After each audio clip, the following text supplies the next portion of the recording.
Welcome back to What's the Chat. We hope everyone is good, and we've got a super special one this week. The Tiger King on Netflix. What did you think, babe? Wow. Quite unbelievable. Yeah. Like, in every sense of the word. Yeah. It is unbelievable. He's nuts. He is. Absolutely nuts. And again, in every aspect of his life and every aspect of him as a human being, he is nuts. He is mental.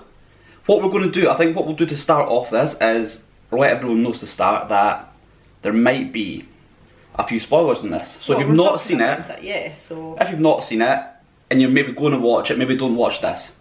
Or watch this instead. I think this will be better. So we're going to go through some of the main characters first, alright? We're going to start with Joe Exotic, who is the owner of the Oklahoma... It's not his real name. It's not his real name. His second name is Passage. No, but it is in the end. No, but I think his name is Passage, and then the guy that marries him obviously becomes Passage as well. Oh. So Joe, so I didn't think that until I read up a bit about it. So I thought it he is. was just called Dylan Passage. No, it's Joe right. something Passage. Oh, right, okay. Which is a bit ironic as well. That we'll maybe go into a little bit. But he's the owner of this cat zoo. It's not a sanctuary; it is a zoo, and he is the most eccentric person. Everything is about him, and it says at the beginning of the documentary he is up for the charge of, what's the official title? Murder for hire. Murder for hire. So he is the main person in the show. Along with, we have then got, I'll let you talk about the next person. Who? Carole. Why? Just since I spoke about Joe, you can talk about Carole, babe. Carole owns a big cat sanctuary. Which it's not a zoo, it's a sanctuary, so she's rescued them. It's not about charging people to see them perform as such, although people do obviously pay to go and see them because I suppose it's got to earn money, you know, it's got to support itself. But hers is a sanctuary, whereas Joe's is a zoo, very much for entertainment, and you can hold the cubs and you can see them with him and whatever. So yeah, she's, I don't know, at the beginning you're not 100% sure. You sort of change your mind about Carole as you do with them all throughout the series. But she comes across as wanting to do the right thing. Yes, and what does she call herself? The Mother Teresa of cats. Exactly what I was about to say. Yeah, so she comes across and is described as the Mother Teresa of cats, whereas Joe is being accused of and portrayed as the opposite of that he's doing it for the money. So they are from the very outset rivals and really dislike each other, especially Joe's constant hate for her. Yes. Because she says he's doing... We have also, you might see, he's just out of the camera just now. We are obviously filming this at home because we are in lockdown. So our big cats might pop up in this podcast as well, won't they? I'm not that big. They'll be big if they pop right in front of the camera. So you might see them at some point. We have then got Doc, is it Doc Antle? Yes. Who is similar looking wise. They've all got that similar redneck look. I know we probably shouldn't say that, but they do. He describes himself as that. Yes, they do describe themselves as that. He was Joe's mentor, wasn't he? Yeah, so they've known each other for a while. Now he's also got a zoo with big cats and other wild animals.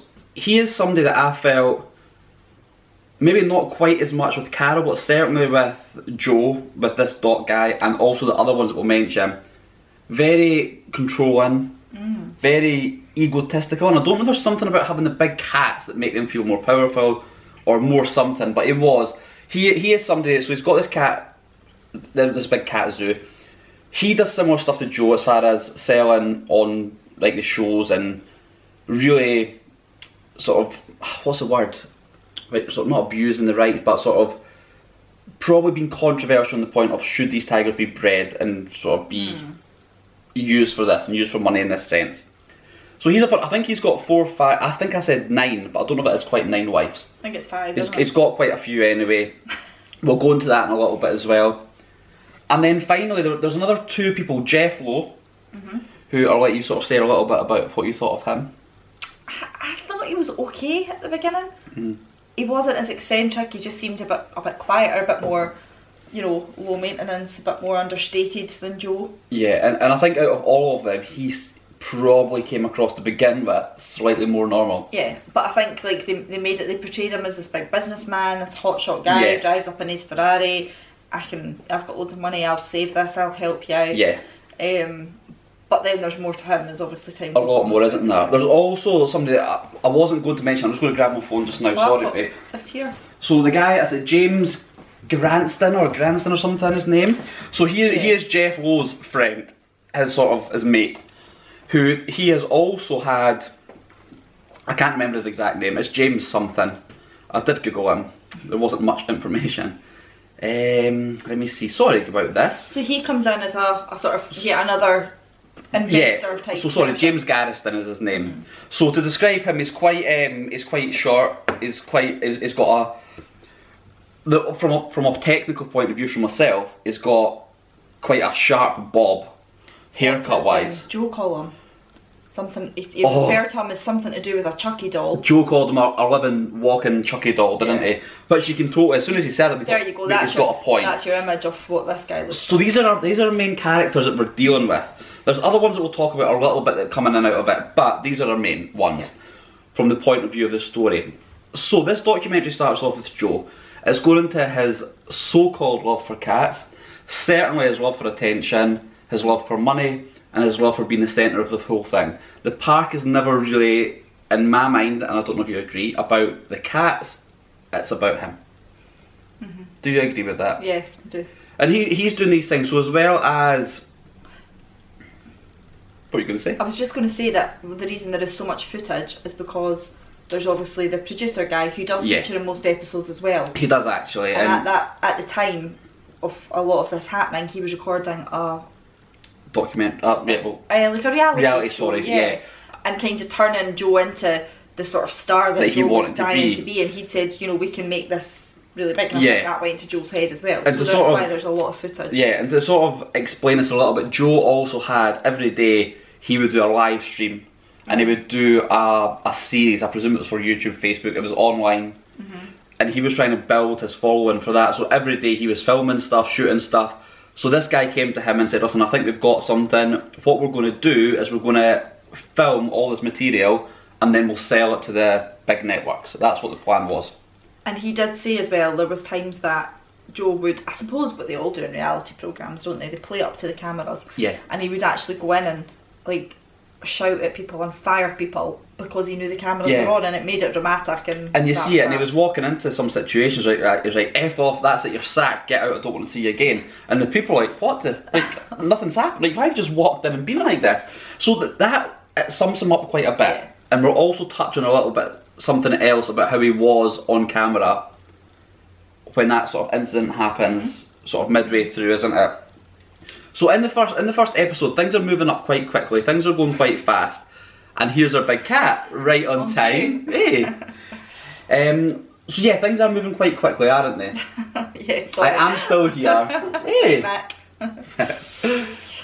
Yeah, so Carole and Joe have this hatred for each other because he basically thinks that her sanctuary isn't as good as it makes out to be, and she's just after the money too, but she thinks that there's harm coming to these animals. She's quite certain that there's harm coming. And she's very vocal about that with her groups and her Facebook pages. Yeah. And she's, her impression and the way that she comes across and at this point is that she's very much for the cats, for the animals. 100%, and I think that's something that comes in. She has also got this online following of millions and millions of people. So as well as a person, because she's having a go at Joe, I think Joe's probably very jealous of that.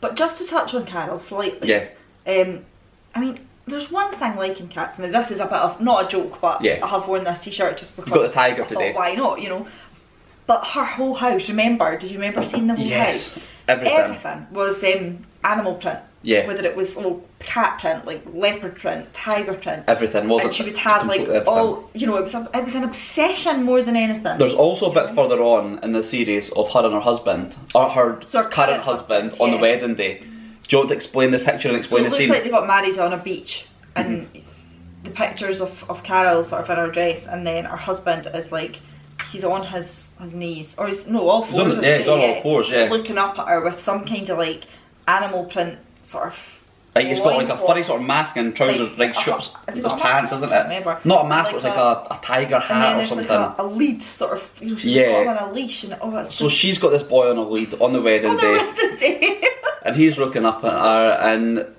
it's mad. Everyone in this is mental, and we probably won't do the craziness of this justice, but we're going to try our best.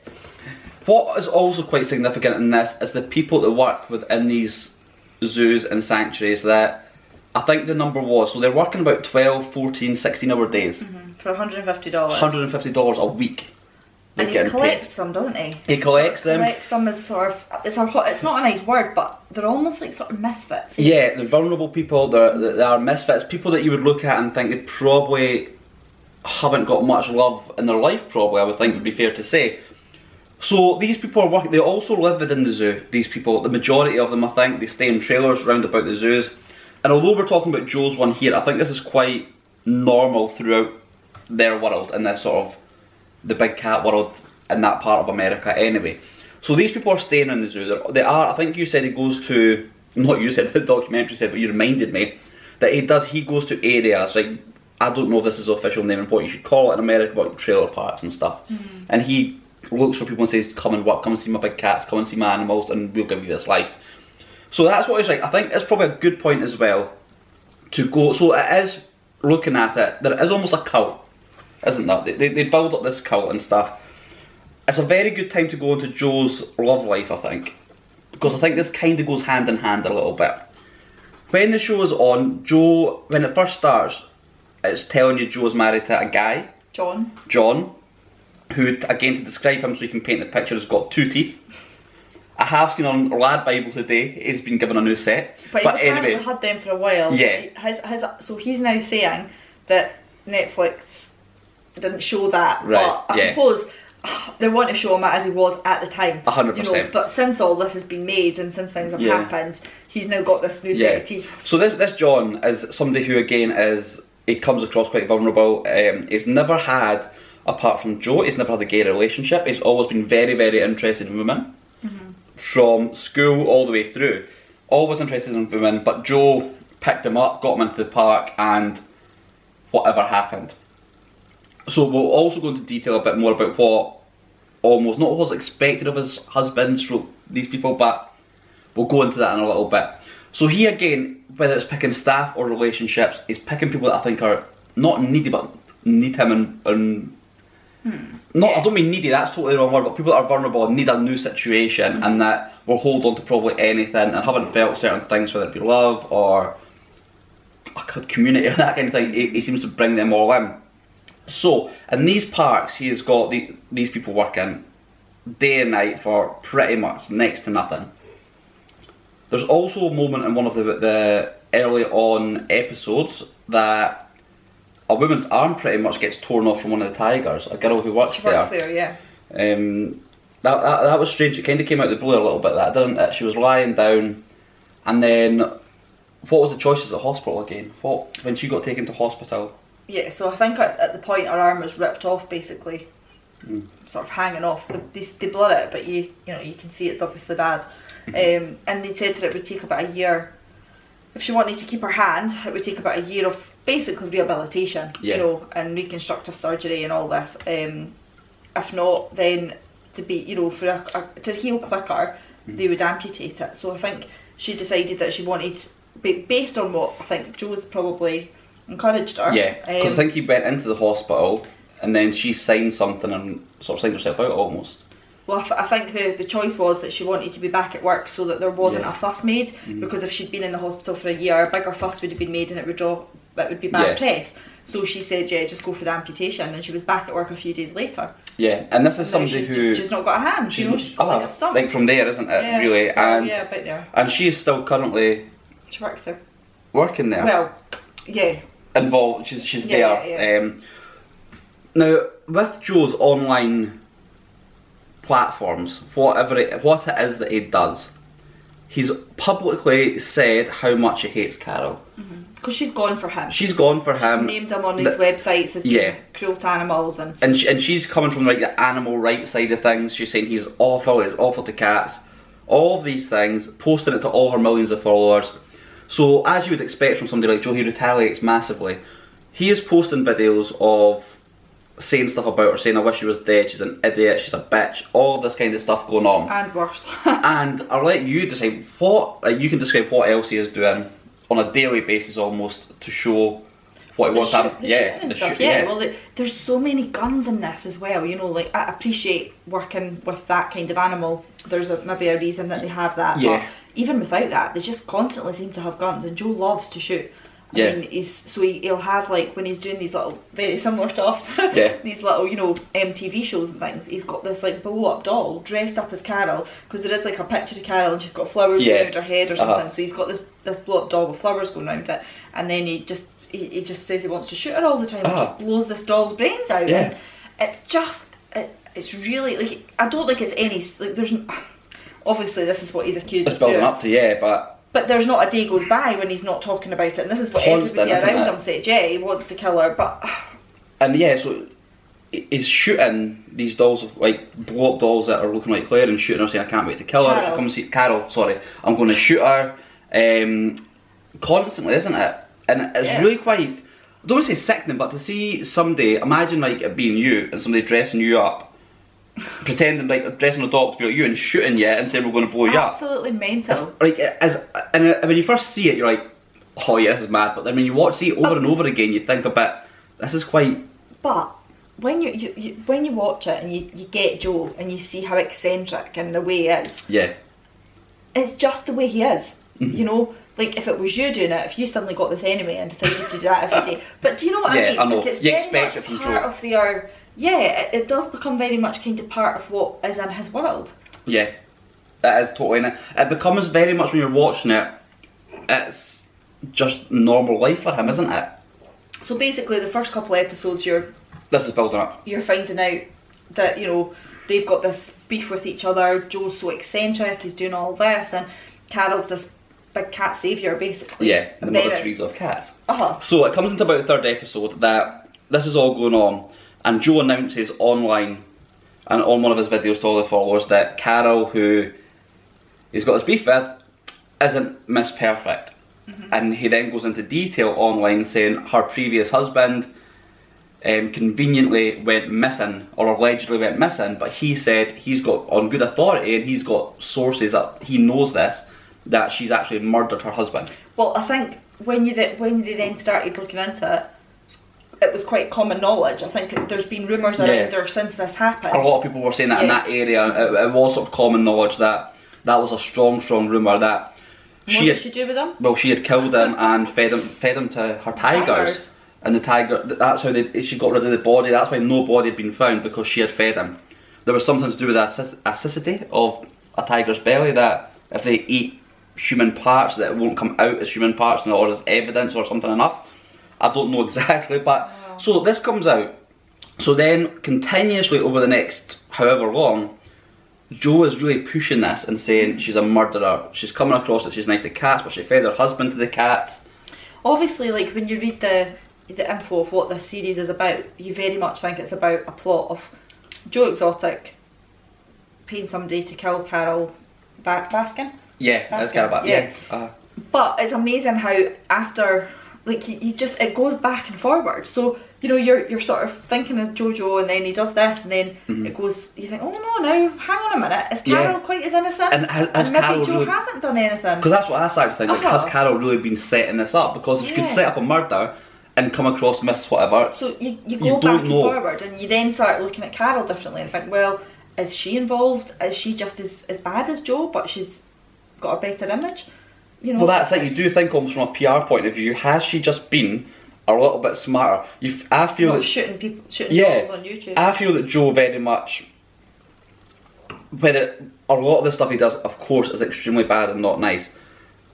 I feel a lot of stuff that Joe does comes from his heart.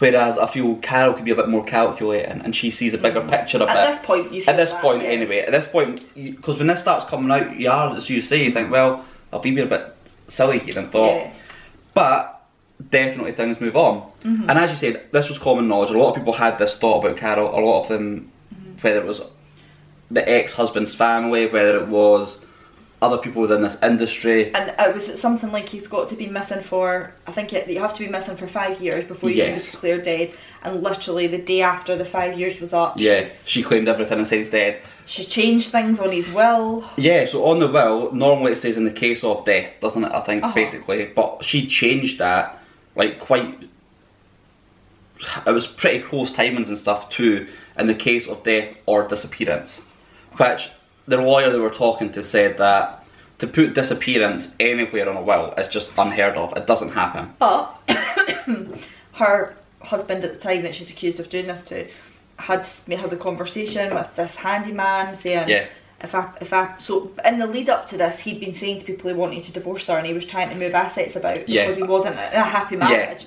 So there was a reason why people thought this happened, and he'd said to this handyman something about, I've got something going, if I pull this off it'll be the slickest thing I've ever done. But so you then think, God, like, I know, it's fascinating. But who knows?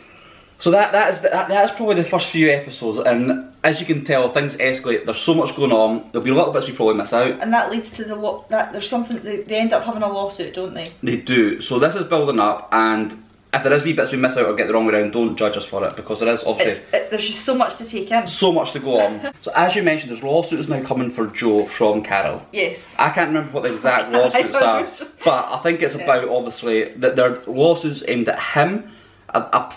I'm guessing, I genuinely can't remember, I'm guessing it was because of what he's saying. It must be.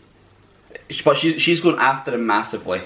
And I think this is a part in the documentary that you do feel she's actually really quite closing in on him and going for him quite, I don't say intense. She's got a lot of money. She's got an awful lot of money, and that's something she can keep it going and going and going. Yeah, so that is something they talk about, don't they? That she has thrown money at this, massive amounts of money that really Joe can't keep up with. And then? So then, and I'm just having a wee check up here every now and again to make sure I don't get things completely wrong. Has Joe got his second husband by this point? I think he does. Yeah, so Joe does. So what you discuss that, because he's got this by now actually. Right. So a second husband comes into the marriage called, was this Travis? Travis was quite a young guy who, again, you get the feeling was a bit lost, maybe had a few issues, and comes in and whatever. And Travis basically just spends his time riding quad bikes and pretending to shoot things, or sometimes shooting things. Yeah. You know, so they all get married. So they have this wedding ceremony for the three of Joe and John and Travis. Yeah.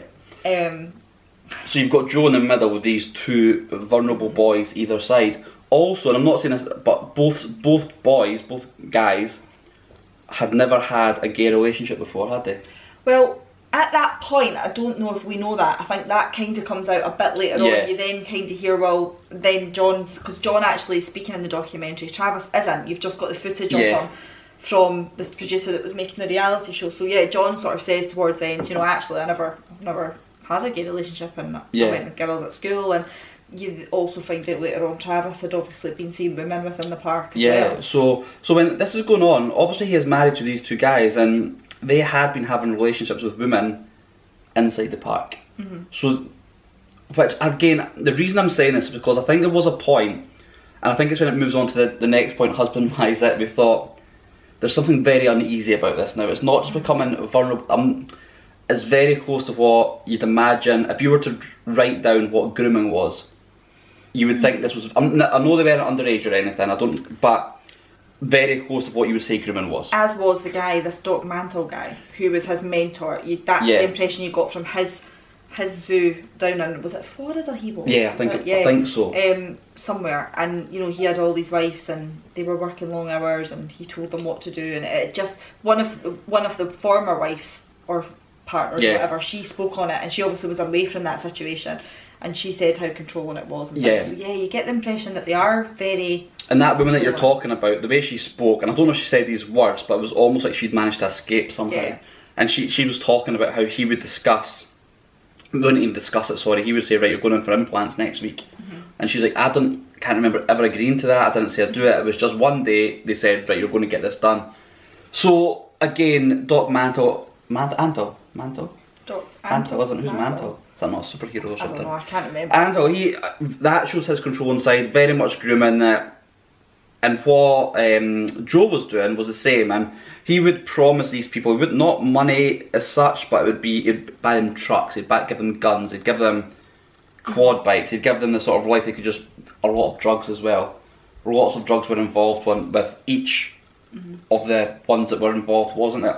So this is building up. He has got big lawsuits coming to him now. He is struggling with money. So I'm just reading this. And then, I know we've just touched on this, but the reason we needed to touch on the husband is something goes wrong with Travis, isn't it? Is it Travis or... Yeah. So, are we doing this in order then? Is Jeff not involved by this point though? I think almost. Jeff... So what happens is, at this point, Joe is really stepping up his trying to step up his profile online. He's wanting to become as famous as possible, as quickly as possible. This reality TV person who's doing all the filming is obviously filming everything as well. And they're building up a massive story. Now, Joe goes away for the night. This is at this point. Joe goes away for a night. And then that night, total coincidence, this one room that's got all the footage, that I think there was footage in it that comes out that he was a bit worried about getting out. From this producer? Yeah, so all the footage, and there was a few alligators and stuff in this one sort of section of the zoo. The one night he's away, this gets blown up. Right, it's not like a fire, it's properly blown up. Everything in it is completely destroyed.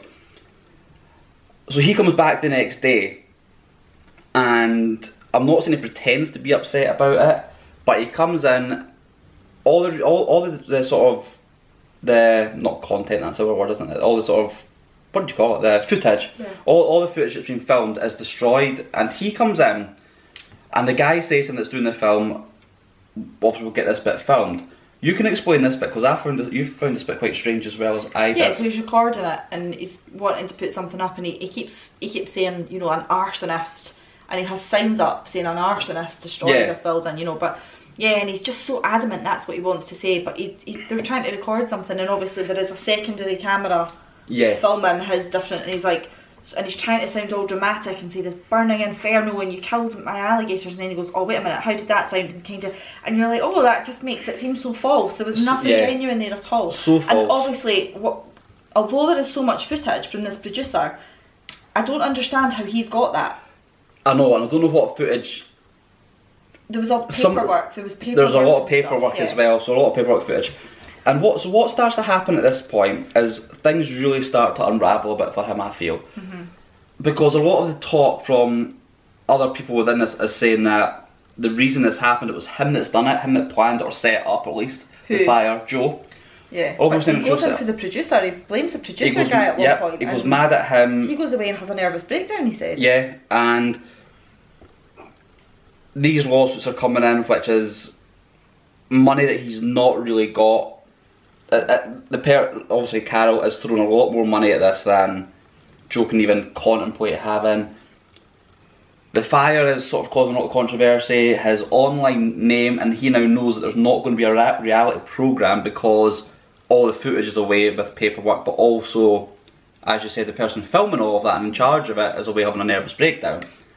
On top of all of this, his husband Travis shoots himself, which again in the document is a very strange moment. So the guy who was in the office when Travis killed himself, and there's footage of this to a point, you don't see him shooting himself because the camera's pointing sort of away from him. But what this Travis used to do, he would wake people up round about the park, like first thing in the morning, and putting a gun to their head and saying, get up, I'm going to shoot you. It was what he'd done, and he never actually shot anybody. He would shoot everything else, like not animals, he would shoot like just things. He's never shot anybody. He went into this office that day. Just prior to that as well, he was punching one of Joe's trucks, wasn't he? Yeah, he was saying, Joe's not here for me, Joe doesn't listen to me, and you saw a bit of touching on maybe his state of mind. And he was completely like punching the truck and stuff. Taking loads of drugs. Yeah, absolutely massive drugs. So he went into this office, he pointed at the guy, And the guy said, listen, don't put it down, don't mess about with that. And he was like, oh, don't be silly, it's not going to work, it's not got something in it, it's not got something. And then he put it to his head and pressed the trigger, and it clearly did work. And he was dead, pretty much instantly. So that is happening. Really strange, it's horrible. And then at the funeral though, it cuts to the funeral and you think it's going to be a sad occasion, and Joe is there with like a cowboy hat on, cowboy outfit, black, he's almost got like a white collar. Yeah, he's trying to look religious. And he's not really taking it seriously at all. He makes a joke about he's like, oh, if something about having his balls on his face. Something bizarre, like, and this guy's mum's at the funeral and he says something along those lines. Then, to throw into the mix now as well, that has been happening before now, Joe has also got a music career. He's a country artist. He's a country artist, and it's, when I say music career, we use that very loosely. His songs are extremely strange, just very country-ish. They are about him, there's tigers in it, there's him singing, but again it sums up him wanting this fame. He does a song and a music video about Carole, and the song is all about Carole killing her husband, to the point in the video it's got, I don't know if it's an act, but a person that looks similar to Carole, dressed up the same as Carole, and he has her outside the car feeding limbs to tigers, obviously singing, saying this is Carole feeding her husband to the tigers and stuff like that. It's absolutely nuts. He then starts singing at this funeral, which is really weird, and you do feel things are really close to breaking point for him. That is when Jeff Lowe comes in, very convenient timing, who is somebody that's been interested in, I think he's had previous cat zoos or sanctuaries or whatever it may be. He comes in and says, Joe, I can fix this. Because all the trouble, all the lawsuits are in Joe's name, Joe automatically says, that's great, we'll put the zoo, we'll put the park into your name. The park then goes into Jeff Lowe's name, who is, as we find out, a notorious con man. He's got Ferraris, he's got all these big things, but what he doesn't actually have is actual money. He's not really got anything of his own, has he? I think. Did that? I think they said that, and I think maybe I've read that. But he's not really got much, and he has been known for a con man. I know that Joe obviously said that about him. So throughout this, you've got clips of Joe speaking from prison, haven't you? So he's sort of talking at the beginning of each one, almost. Yeah. Yeah, I mean, did we ever actually prove? Was there ever anything that really proved Jeff was? Not in the documentary, anyway. I don't think there was in the documentary. Well, but basing it on watching the documentary, there's a lot of. I don't think he's a good egg. No, he's not. He's definitely not a good egg. But I think I think he's all right. He's still got some money. He must have to have the starting the new something. park. But he's definitely not 100%. He's not like clean. He's not like. No, he's in trouble. He's in a lot of trouble. But anyway, so he takes that on, and as soon as that happens, the dynamics change in the park very quickly. Whether it's between, there's a guy who becomes quite influential in it towards the end, but he becomes like a handyman in the park. He's sort of, was he a handy park there before, or was it just since Jeff came in? He knows Jeff. Did he come in with Jeff? Yeah. From before. Yeah, so this handyman comes in, and there's a lot of tension, because there's a lot of times Joe says, and you hear him shouting at this guy saying, do this and that, you don't work for him, you work for me, and all of this going on. There's that tension, and I think Joe very quickly realises that he starts pushing harder and harder to make the zoo his, because he now knows that Jeff is maybe doing things up in the zoo that maybe are the right thing for it, but not that he wants it, and he doesn't like somebody else having that control and say. Another twist that I did not see coming is round about this point, Joe runs a campaign to become President of America. Surprisingly, he didn't get through. It didn't get. Was it? Out of all the surprises in this documentary, this wasn't probably the biggest surprise. So he runs this campaign to become President of America. It doesn't work. He then takes a hump with that a little bit, and then runs to become, would it be mayor? Governor of Oklahoma. He fails at that as well. That's where everything's set in Oklahoma. Yeah, so again, just giving you sort of an inkling into what this documentary is about. It runs for president, runs for governor. What then comes out is all the money, which is a lot of money to run for these things, isn't it? Like we always hear on the main campaigns how expensive they are. He was using money out of the park for this that probably shouldn't have been happening, because it shouldn't be coming from him. So it's coming from Jeff then. Yeah, pretty much. And I do also think it's possibly illegal to use your business to run for a presidential thing. That was illegal about it, yeah. Again, this is going on, and I think looking at it from the outside now, this is just a big, not a breakdown, but it's a big, everything's just going, not wrong, but it's like one thing after another. It's big things as well. So, was there any part of like the presidential thing, what were you thinking at this point about him, about Carole, because obviously that's still going on? I just think he seemed a joke, if I'm being honest. Yeah. He seemed a joke, and it was just him loving himself even more and wanting more attention on him, and almost to distract from what was going on with the lawsuit. Yeah, I think you're absolutely right, actually, and it was, everything that he done seemed to be a big distraction. That's a very good point, actually. Whether it was, obviously, the two things we've mentioned, whether it be the shooting and these constant, but everything was a distraction, it seemed, actually, to take away from what was maybe really going on. He wasn't successful. Sorry, he wasn't successful at being a governor. Wasn't successful in either of them. It just wasn't surprising. So that career was over. Yeah, and I suppose as you say, if these things are distractions from what's going on, the distractions became bigger and bigger and bigger to running for president, and that's probably the biggest distraction you can go for. It then really heats up. We're not quite at the end, but coming towards that. A guy who was it James Garriston? I said his name was. Is that how you pronounce it? He is friends with Jeff. And he's been in trouble. The FBI have wanted him, and the sort of, I think he said numerous times, I hate the feds and stuff, didn't he? I think that was sort of a very American thing to come out with. He makes a claim that Joe has attempted to pay for Carole to be assassinated. He makes this claim. There's also a clip when they're in the office. Jeff is there, Joe's there, and they're talking, and Joe says, I want to shoot her. Then they go into Google Images and search her house, search where she stays. And so most mornings she does like this video, doesn't she?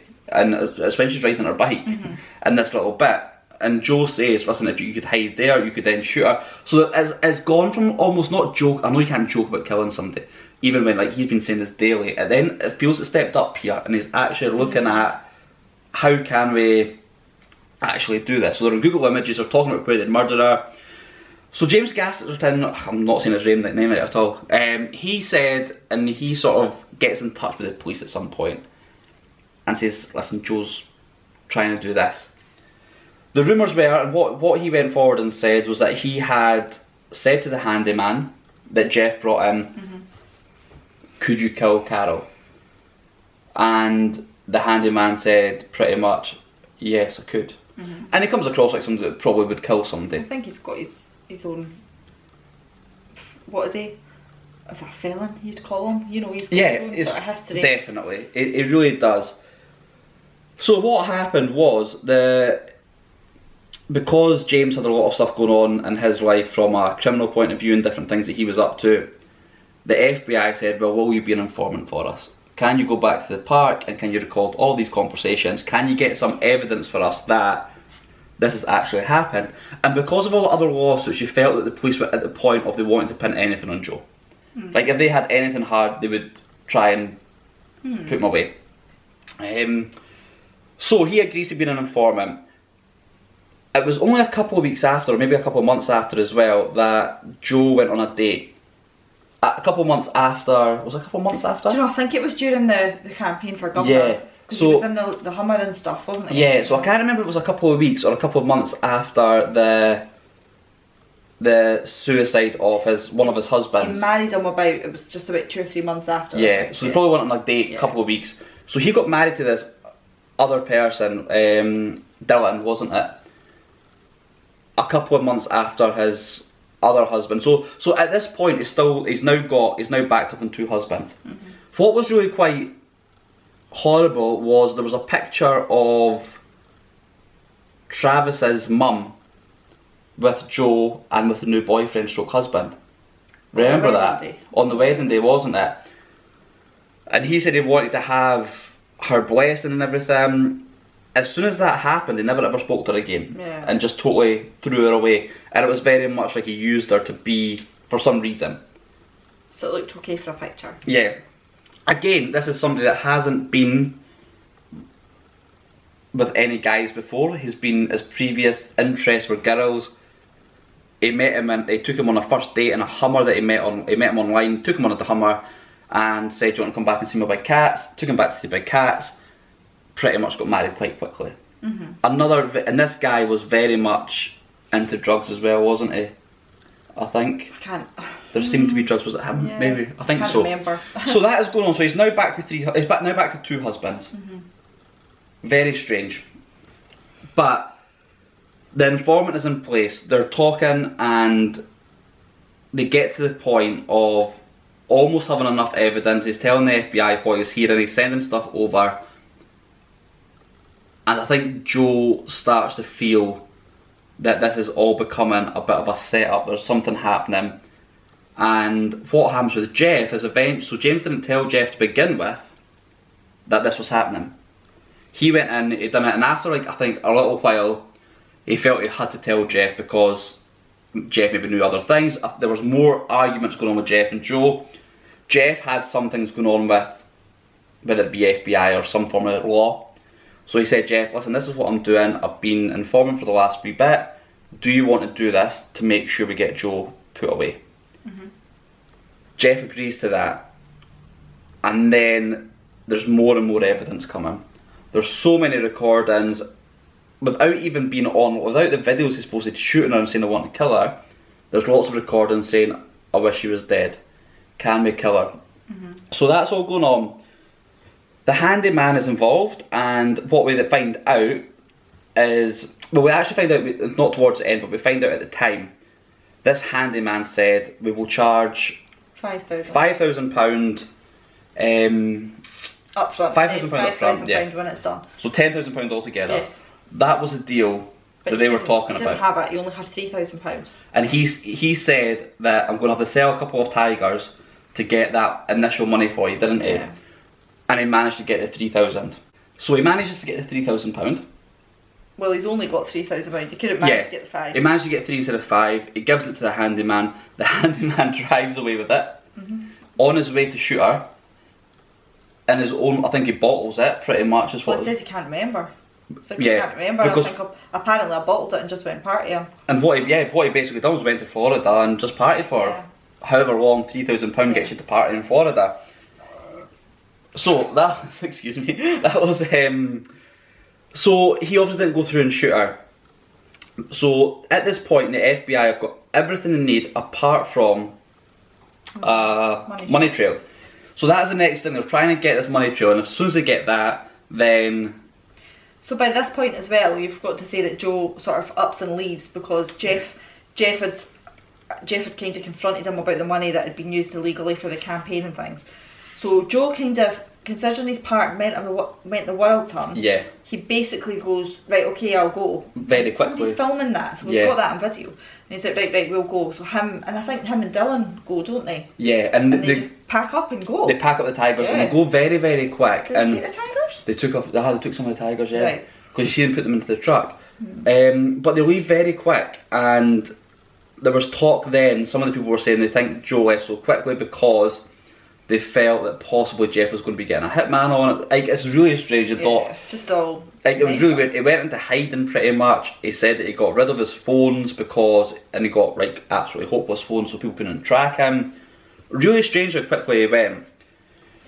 He then... But they did get him. They did, and so at this point there's no money trail at all, really. So what Jeff and this James say is, right, they know somebody from Vegas that is a hitman that could possibly almost sort of using him as a... you probably know more because you much more crime stuff than me. Almost as setting him up. Setting him up pretty much. So they said, we'll get this hitman to chat to Joe and see if we can get some money transferred, basically. So they basically have all the recordings of that. Yeah, so they've got all the recordings of that. No money gets transferred though. So what they then do is speak to the handyman. They go back to him and say, right, this is the situation. We've been informing the FBI. Is there any way you can show us a money trail from? Did Joe give you money? Is there a money trail? Is there? So he says, yes, this is the money he gave me £3,000, such and such. So they've now got this evidence to a point. They've built up this whole case around him. Joe then gets arrested, taken to jail to await a date in court. Yes, but they need more than that. Because they feel, I think it was said that if this was all they had, then there's a chance the murder for hire would maybe get thrown out. It might not be enough to convict them. So then they throw everything at him, from like the animal rights things, to the things that he was doing in the park, the cruelty sides of it. Yeah, so I think, you start off not really know at the beginning. This is what I mean about how your opinions change over the time and how it goes back and forward. So at the beginning you think, yes, he is earning money and he is using them for the money, but you still think that it means a lot to him. But then gradually you're sort of drip fed little things about Joe and the way that he is. Like, you start seeing little clips of him with the animals and you think, it's not right. That's not quite right. I don't think you should. And that's, I mean, if I'd thought there was anything in it that was of him being cruel to tigers, we probably wouldn't have watched it. Well, it's funny because I remember when I first seen it on, I think, what I see most Netflix recommendations on Lad Bible, I thought, I'm not actually going to mention it. I know it's good, but I'm not going to mention it to you because I didn't think. But when you read what it's about somebody who loves big cats and has big cats and wants to kill somebody. It doesn't really explain the relationship. Yes, and actually, I mean, it's mind blowing what goes on in this programme. It's nothing like what I read about it. It's absolutely nuts. So they then start finding really what he has been up to, and like I say, towards the end of the programme, you're finding out more and more and more. The end of the series, you're finding out more and more about the way he is with the cats, and when he needed that money, he's like, hang on, I'll sell a few cats. But you see, I mean, this was really heartbreaking. You know, he's got this tiger giving birth and he's literally whipping the cubs away from her, and he's taking dragging it under this wee fence, but and it's hot. You can have to switch off then, don't you? That's just not that is horrible. Not right. So he is, and actually the more and more people that are sort of speaking, they're all at it. They've been breeding tigers and making an absolute fortune. So much. All of them, all the parts. Yeah, they have been. Like, there was bits that we seen earlier on that I can't remember what guy it was, but they were like taking a tiger in a suitcase to a hotel in Vegas, so people that was Jeff that did that. Was that Jeff? So sorry. So going back to Jeff, and again, these people involved in these parks and these places, they have this controlling sort of aspect of. So he has his. I don't think it was his wife at that point. I think that was his mistress. But he then obviously ends up having a baby with her. So is it Lauren, I think? So they were, somebody said, they were very openly swingers. So they took these cubs in suitcases through the casinos in Vegas up to the hotel rooms, and would use these cute little cubs to entice all these women to the room that they could then, absolutely mad. And obviously get on with. And there was also a bit in Vegas, they had that bus, remember? They had the bus that they were doing. So they were taking a bus ride. They had a bus that had tigers on it and stuff. To encourage people to go. And it was almost like a party bus. People would go on. It was to pull women. Yeah. You know, that's what it was. Another thing that Joe was doing that people were really against, and this was something that pushed up with their lawsuits, I think, was he would take, obviously our equivalent in the UK is slightly different. Can't imagine this happening at the Gale too much. But he would take the tigers to massive malls and stuff, and that was something that people were massive against and chasing them down for as well. But equally, there was crowds, you know. Thousands, absolute thousands. You do it here, you do. With, you have seen it, yeah. What are they, like eagles? Birds of prey. Birds of prey, that's it. And you kind of think, is that, you know... it's okay, but it's hard to get your head around. It really is. So more and more comes out about the way he was treating them and the selling them. And there was like they then dug up a part of his zoo that there was, I think, 5 or 6 tigers found in that he admitted about, oh well, it's euthanasia, they need to get shot at some point. But a lot of stuff at this point just sits very uneasy, and I think we said that I think by this point, whatever has happened in his life and whatever's made him like this, you do feel now he's an absolute dick. I know that's a bit strong, but you do, it comes across that way. There's no excuse to treat them the way that he's done it, and to sell them and to do all this. And so he's waiting for the court date. All of this stuff is then getting thrown in and to tie him up, really. There's not really any getting out of this. I think they got him on so much. That James, Jeff, quite a few people that worked for him for years as well were all acting against him and giving evidence against him pretty much. I think there was one person that said who would have stuck up for Joe a little bit, but he wasn't asked for whatever reason. Joe represents himself in court that day. But again, it feels like it's just another moment for him. But I was going to say, what was it he said? Was it not something like, "You're all here, welcome, Welcome to the Joel," or welcome. Something about you're all here. You're all here to see me, or something. Yeah. And like again, thinking it's a show. it's absolutely bonkers. Oh. It is one of my favourite ever documentaries because, as you know, with TV things, I get bored quite easily, and with this, I just absolutely. It wasn't. There was something in every episode that you were. So can we just go back? Sorry. No, of course I'd love to go back. What he's now done that he's in. So he's now in. He was found guilty. Yeah. Yes. So he's now got how many? 22 years is in the for. Years, is that all? But now he's quite. So you hear him speaking throughout the documentary from phone. Yeah. From the phone and from the prison. And he's now basically at the point where he's got this. He's now in prison for all this time. So he's thinking, well, to hell with it, I'm going to grass on everybody. Yeah. So you now get PETA. Yep, which is like the animal rights thing, isn't it? Yeah, and he's now said, well, I'll just tell them all. So the lady from PETA's there. Yeah. PETA, I don't know quite how you say it, but yeah, and she said, he has told us things. And Doc Mantle, is it Doc Mantle? I think it's Antle. Is that Doc I know Mantle? I called him Mantle. I think it's Antle. Doc Antle. My bad. Anyway, who was this big guy and who was his mentor. He basically had told PETA that he had a gas chamber for in young his zoo, and he would, when they were no longer any use to him or for whatever reason, he would put the animals in there and he would gas them, and then he cremated them in his crematorium on his. I mean, that's absolutely heartbreaking. Every bit of it.